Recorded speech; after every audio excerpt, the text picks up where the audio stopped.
Welcome to everyone. आमे पूर्व class रे आमर दशम श्रेणी ओडिया व्याकरण बहिर रूढ़ी एवं लोकवाणी विभाग क्रियायुक्त एवं क्रियाहीन रूढ़ी पढ़ी सारी। वर्तमान आज आम पढ़ा तुलनात्मक रूढ़ी।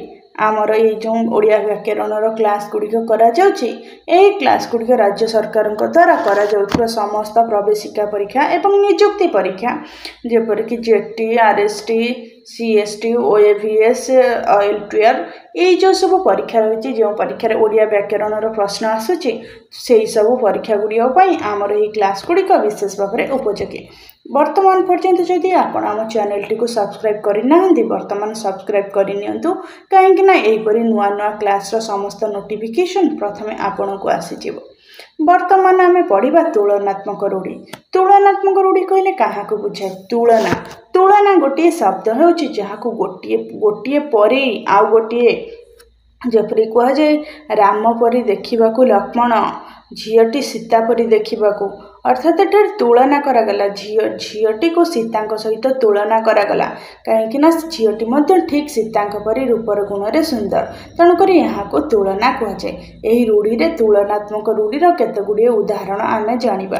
देखो एंडुओ परी मुंड टुंगारिबा कारण देखो एंडुओ सब मुंड टुंगारू थाए ना नहीं मुंड हलाउ थाए तो यही रूढ़ीर अर्थ हो से किछि बुझु न बुझु सब एंडुओ परी मुंड टुंगारू थाए। कुकुर परी धाइबा टंका कईटा लोभर से कुकुर परी धाउछि अर्थात कुकुर किभली भाव में धाए जदि कुकुर को आपण खंडिए रुटी पकईदेवे से सब आपण को पछरे धाइथिबो ठीक सेहीपरि कहुए तुलनात्मक रूढ़ी रे कुकुर परी धाइबा अर्थात कईटा टंका लोभर कुकुर परी से कौन करुछि ना धाउछि। खुंटटा परी ठिया हेबा खुंटटा परी ठिया हेबा कहले आम बुझे जब खुंट को गोटे जगह बाड़ई देले जड़े कहीं गोटे ठिया होता परी देखा जाए ठीक सेहीपरि कहुए खुंटटा परी ठिया हेबा अर्थात हलचल किछि ना गोटे स्थान रे स्थिर होई ठिया होई रहितिबा। तार उदाहरण हो बसवा को कहली न बसी खुंटटा परी ठिया होई रहिलु कहीं सेहीपरि आ गोटे उदाहरण हो गड़ा परी पढ़ा बा ढिंकी परी पढ़ा गड़ा परी पढ़ा एवं ढिंकी परी पढ़ा उभयर अर्थ समान अर्थात गड़ परी पढ़ा एवं ढिंकी परी पढ़ार अर्थ सामान कहीं जपरी गड़ गड़ कहले गोटे काठ गड़ पड़ी थाए तो ढिंकी से भाव में पड़ी थाए अर्थात लोकटा गड़ परी पड़ी पदे भी जवाब नहीं अर्थात उभयर कौन हलचल न थाए। छुंची परी मुँह करवा अर्थात जपरी छुंची छुंची जमती कौन मुनिया मुनिया परी मुँह करवा तो सब छुंची परी मुँह कले किए तो भल पाइब। जोक परी लगे अर्थात जोक किभली भाव में लगी थाए जोक जो लगे रक्त बहुत शोषी निए पूरा लगी जाए तेणुक कहुए जोक परी लगे अर्थात जो मैंने कर्मठ से मैंने काम सर्वदा जोक परी लगी था अर्थात जोक जमती लगी जाए छाड़े ना से भाव में लगी जाती। पेड़ी परी मुँह करवा फुलाइबा पेड़ी परी कहले कौन जो पेड़ी आप देखिथे गोल होता है चौड़ा चौदा होकर पेड़ी बंद होकर थाए कहुए पेड़ी पेड़ी करी मुँह करवा मुँह फुलाइबा पेड़ी करी मुँह परी मुँह करवा किंबा पेड़ी परी मुँह फुलाइबा ए दुईटा जो आमर जो लोकवाणी तार अर्थ सामान सत कहीदेवर से पेड़ी परी मुँह फुलाई बसीचे।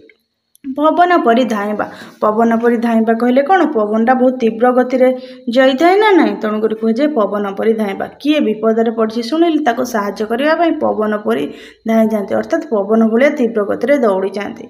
प्रसाद परी पाईदेवा अर्थात प्रसाद पाइले आम जो भोग पाए अल्प टिके पाई दिए ना नहीं भोग कौन भोग जो आमर थाए तसला सबू नहीं जाए समस्ते बांटिकी खाती ना अल्प टिके आम पाई थाए तेणुक कहुए प्रसाद परी पाईदेवा अर्थात अल्प पाइबा। पड़ोशी घर आसीथिबा तरकारी को से प्रसाद परी पाईदेला। बरडा पत्र परी थरिबा बरडा कहले आमर ताल पत्र को कह जाउछि तो ताल पत्र जेपरी पवन टिके हेले थरी थाए माने आपण माने देखिथिबे भाइब्रेट होई थाए तेणुक कहुछि बरडा पत्र परी थरिबा अर्थात पिलाटीर मिछ कथा जना पड़ी जिबार बापा आगरे से बरडा पत्र परी थरुछि बापा आगरे अर्थात जेपरी सामान्य पवन ताल पत्र बा बरडा पत्र थरी थाए ठीक सेहीपरि निजर मिछ धरा पड़ी जिबा भୟରେ पिलाटी कौन करुछि ना बरडा पत्र परी थरुछि। साप परी फँ फँ हेबा अर्थात जितेबाला आप साप देखी था सब फँ फँ होता है मानते से आप मारतु कि न मारतु फँ फँ होता है तेणुक कहुए साप परी फँ फँ हेबा अर्थात सामान्य कथार रागी जाए साप परी फँ फँ हुए। सिंह परी जुझिबा सिंह परी जुझिबा कहले गोटे साहसी लोक परी जुझिबा जुझिबा कहले युद्ध करवा अर्थात सिंह निजर शिकार हो कि युद्ध हो सबुतिर साहसर सहित युद्ध करते तेणुक कहुए सिंह परी जुझिबा। यार उदाहरण हूँ बालक अभिमन्यु सप्तरथी सहित सिंह परी जुझीते अर्थात आपण मैंने जानते जो महाभारत युद्ध में बालक अभिमन्यु चक्रव्यूह सृष्टि कर जो चक्रव्यूह होता चक्रव्यूह को सृष्टि कराइला कौरवों द्वारा चक्रव्यूह को भेद करते कि चक्रव्यूह फेरिबार कला जना नथिले से चक्रव्यूह को भेद कर सप्तरथी रही से सहित सिंह परी साहसर सहित युद्ध करते। सप्तरथी कहले रथरे थिबा 7 जण जो योद्धा थिले सेमानकु सप्तरथी कहुए। शुआ परी घोषिबा अर्थात जो शुआ थाए शुआ को आपण मैंने जहाँ शिखई था बारंबार से कथाटी कहे ना ना तेणुक कहुई शुआ परी घोषिबा।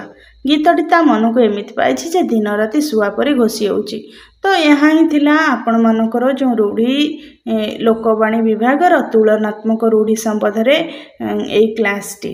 तो जदि आपण मानक आम क्लासटी भल लगी तेबे ताले एपरी नुआ नुआ क्लास देखिबा पई आम चैनल टी को लाइक शेयर सब्सक्राइब करंतु।